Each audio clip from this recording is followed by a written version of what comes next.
just felt like somebody was sitting on my chest all day.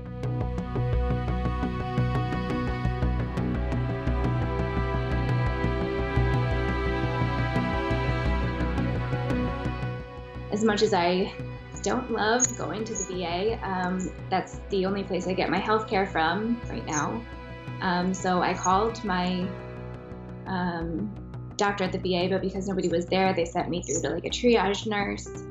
And at that point, they started asking me all the questions. Have you traveled outside the U.S.? Do you know anybody who's been outside the U.S.? Do you know anybody who's had it?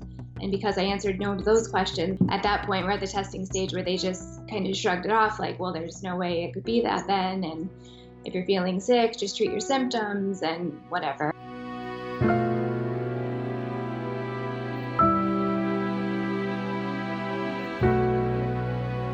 With 9 million some veterans in the country, and the VA only receiving a couple thousand tests for all of the VA facilities, kind of blows my mind. And then to feel like I'm also being shafted by the VA because I'm not old and because I don't have chemo or heart disease that automatically excludes me from being able to receive the health care that I need, that I deserve, that I earned.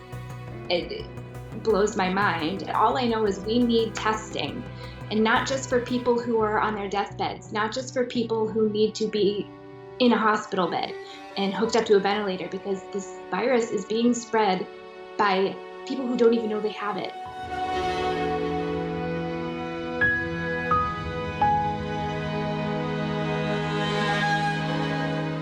If I were to be tested and I had the virus, I have 2 small children who go to 2 different schools.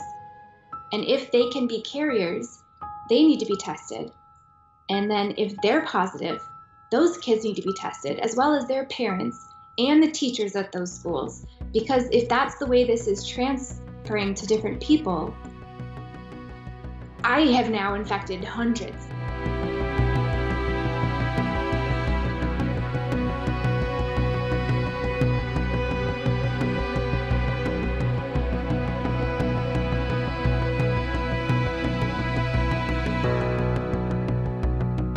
After I dropped off the kids to school every morning, I would go home and the first 5 days just lay on the couch. I wouldn't really get up to do much. I wasn't really eating much. My throat was hurting really bad.